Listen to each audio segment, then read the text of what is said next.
दोस्तों, यह है भारत का एक मशहूर और पुराना शहर अजमेर, जिसे लोग अजमेर शरीफ के नाम से ज्यादा जानते हैं। इसकी वजह यह है कि यहाँ भारत के सबसे बड़े सूफी बुजुर्ग, सबसे बड़े सूफी संत हजरत ख्वाजा मोइनुद्दीन चिश्ती अजमेरी रहमतुल्लाह अल की दरगाह है। यह दरगाह 50, 100 या 200 साल पुरानी नहीं है, बल्कि लगभग 800 से 900 साल पुरानी है। यह खास जगह न सिर्फ मुसलमानों के लिए बल्कि हिंदू और दूसरे धर्मों के लोगों के लिए भी बहुत ही एहतराम के काबिल है। अगर आप अजमेर जाएं और इस दरगाह पर पहुंचे तो देखेंगे कि यहाँ जितने मुसलमान आते हैं उतनी ही बड़ी तादाद में, उतनी ही बड़ी संख्या में हिंदू और दूसरे धर्मों के लोग भी आते हैं। अजमेर में इस दरगाह की अहमियत का अंदाजा आप इस बात से लगा सकते हैं कि इतिहास में बड़े बड़े राजा, महाराजा, बादशाह और सुल्तान यहाँ आते रहे हैं। लेकिन आज के जमाने में, आज के दौर में भी इस दरगाह की मान्यता उतनी ही ज्यादा है। भारत में चाहे सरकार कांग्रेस की हो या बीजेपी की, देश के बड़े बड़े मंत्री यहां पर अपनी चादर जरूर भेजते हैं। इसी साल 2024 के जनवरी महीने में भारत के प्रधानमंत्री नरेंद्र मोदी ने भी यहां पर चढ़ाने के लिए चादर पेश की थी।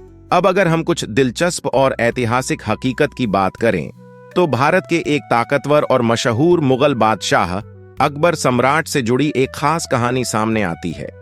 किताबों में लिखा है कि जलालुद्दीन मोहम्मद अकबर जो भारत पर राज करते थे, उनके पास सब कुछ था, लेकिन एक चीज की कमी का उन्हें बहुत अफसोस रहता था, और वह था औलाद का ना होना। उनके 2 बेटे हसन और हुसैन पैदा तो हुए थे, लेकिन उनकी मौत एक ही महीने के अंदर हो गई थी। अबुल फजल की मशहूर किताब आनाए अकबरी में लिखा है कि एक बार अकबर को यह खबर मिली कि अजमेर में एक बड़े सूफी बुजुर्ग ख्वाजा मोइनुद्दीन चिश्ती रहमतुल्लाह अल की दरगाह है। वहां जो भी मन्नत मांगी जाती है वह पूरी हो जाती है। यह सुनकर अकबर ने भी मन्नत मांगी कि अगर उसे बेटा पैदा हुआ तो वह पैदल चलकर दरगाह पर हाजिरी देने आएगा। बेटे की ख्वाहिश ने अकबर को उस वक्त के एक मशहूर सूफी बुजुर्ग शेख सलीम चिश्ती से मिलने का हौसला जगा दिया। शेख सलीम चिश्ती जो आगरा में रहते थे, चिश्ती सिलसिले से ताल्लुक रखते थे। अकबर पहली मुलाकात में ही उनसे इतना प्रभावित हुआ कि वह बार बार उनसे मिलने जाने लगा। माना जाता है कि एक बार अकबर ने सूफी बुजुर्ग शेख सलीम चिश्ती से पूछा, मुझे कितने बेटे होंगे? शेख ने जवाब दिया, 3 बेटे होंगे, और हुआ भी ऐसा ही। कुछ साल बाद अकबर का पहला बेटा पैदा हुआ। शेख सलीम चिश्ती की निस्बत की वजह से अकबर ने अपने इस बेटे का नाम सलीम रखा। यही सलीम आगे चलकर बादशाह जहांगीर के नाम से मशहूर हुआ। मेरे दोस्तों, पार्वती शर्मा ने अपनी किताब N intimate portrait of a great Mughal Jahangir में एक दिलचस्प किस्सा लिखा है। उन्होंने बताया कि एक बार अकबर ने शेख सलीम चिश्ती से पूछा, आप हमारे साथ इस दुनिया में और कितने वक्त जिंदा रहेंगे इस पर? शेख ने कहा, जब तक शहजादा सलीम अपना पहला सबक याद करके उसे हुबहू दोहरा ना दे। यह सुनते ही अकबर ने सलीम की पढ़ाई लिखाई तुरंत बंद करवा दी और इस बात पर नजर रखने लगा। लेकिन अचानक एक दिन सलीम ने कुछ सुना और उसे वैसे ही दोहरा दिया। इसके बाद शेख सलीम चिश्ती की तबीयत खराब होनी शुरू हो गई और कुछ दिनों में उन्होंने इस दुनिया को अलविदा कह दिया। शेख सलीम चिश्ती की वफात के बाद अकबर ने अजमेर शरीफ जाना बंद नहीं किया, बल्कि वह मुसलसल लगातार वहां जाता रहा और दरगाह के लिए खूब सारा डोनेशन वगैरह भी देता रहा।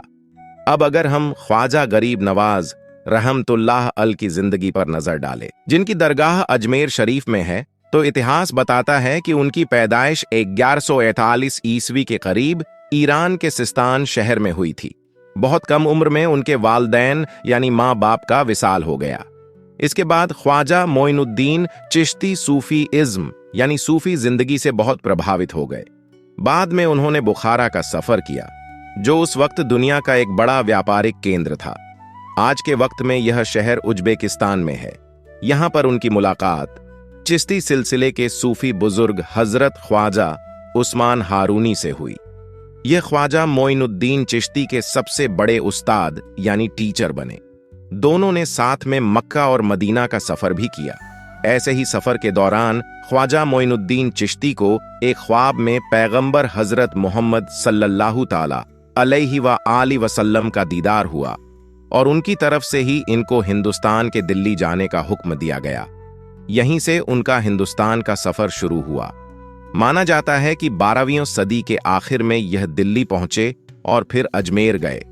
अजमेर में जाकर उन्हें वह नाम मिला जिससे आज तक वह सबसे ज्यादा मशहूर हैं, गरीब नवाज। इसका मतलब है गरीबों पर कृपा करने वाले। इतिहास की किताबों से साफ पता चलता है कि हजरत ख्वाजा मोइनुद्दीन चिश्ती रहमतुल्लाह अल का ऐसा असर था कि जो भी उनसे एक बार मिल लेता वह उनका दीवाना हो जाता। धीरे धीरे उनका प्रभाव इतना बढ़ गया कि दूर दूर से लोग सिर्फ उनकी बातें सुनने के लिए सफर करके आने लगे। उस दौर में जब टेक्नोलॉजी जी का कोई नामो निशान नहीं था, उनका नाम भारत के बड़े बड़े शहरों में मशहूर हो गया था। 1236 के आसपास जब ख्वाजा गरीब नवाज इस दुनिया से रुखसत हुए तो अजमेर में ही उनकी मुबारक कब्र बनाई गई। बाद में यही मुबारक कब्र धीरे धीरे दरगाह का रूप लेती गई, जिसे हम आज देखते हैं। हिस्टोरिकल सोर्सेज बताते हैं कि शुरुआत में यह मकबरा एक मामूली सा स्ट्रक्चर था, मगर जैसे जैसे दौर गुजरा और अलग अलग हुकूमत आई और उनका इनसे लगाव होता रहा, वैसे वैसे उन्होंने अब यहां पर नया नया निर्माण करवाना शुरू कर दिया। मांडू के महमूद खिलजी ने यहां एक मस्जिद बनवाई। फिर मुगल बादशाहों का दौर आया जिनका अजमेर शरीफ से गहरा रिश्ता था। शाहजहां के 2 बच्चे, जहां आरा और दारा शिकोह की पैदाइश भी अजमेर में हुई थी, जहां आरा को ख्वाजा गरीब नवाज से इतनी मोहब्बत थी कि उन्होंने उनकी बायोग्राफी भी लिखी। पुराने दौर के तुगलक शासक शेर शाह सूरी और बाद में हैदराबाद के निजाम, सभी का अजमेर शरीफ से गहरा रिश्ता रहा। 1911 में जब इंग्लैंड के राजा जॉर्ज 5 की दिल्ली में ताजपोशी हुई तो उनकी रानी मैरी अजमेर शरीफ की दरगाह पर आए। उन्होंने दरगाह की एक टंकी की मरम्मत के लिए 1500 दान दिए। आज भी उस टंकी को विक्टोरिया टैंक के नाम से जाना जाता है। अगर आप अजमेर की इस दरगाह पर जाएंगे तो वहां आप देखेंगे कि ख्वाजा मोइनुद्दीन चिश्ती अजमेरी रहमतुल्लाह अल की कब्र के साथ साथ उनके परिवार के 8 और लोगों की कब्रें भी मौजूद है। यहाँ एक मस्जिद भी है जिसे अकबरी मस्जिद कहा जाता है। यह मस्जिद मुगल बादशाह शाहजहां ने बनवाई थी। इसके अलावा यहाँ जहांगीर और शाहजहां के बेटों की भी कब्र है। अजमेर में 3 बड़े गेट हैं। नंबर 1 निजाम गेट, इसे हैदराबाद के निजाम मीर उस्मान अली ने बनवाया था। नंबर 2 जन्नती दरवाजा और नंबर 3 बुलंद दरवाजा। हर साल यहां रजब के महीने में उर्स मनाया जाता है। इस मौके पर लाखों लोग दरगाह पर आते हैं। उर्स के दौरान खाना बनाने के लिए 2 बड़ी देग का इस्तेमाल किया जाता है। बड़ी देग इसे बादशाह अकबर ने पेश किया था। इसमें एक बार में 2800 किलो चावल बन सकते हैं। छोटी देग इसे बादशाह जहांगीर ने पेश किया था। इसमें लगभग 1100 किलो चावल बनाए जा सकते हैं। यह देग न सिर्फ बहुत बड़ी है बल्कि बहुत पुरानी भी है और उसके दौरान इन देग में बनाए गए खाने को गरीबों में बांटा जाता है। दोस्तों, हम उम्मीद करते हैं कि आपको हमारी आज की यह वीडियो बहुत अच्छी लगी होगी। दोस्तों, अगर वीडियो पसंद आई हो तो दिल से एक लाइक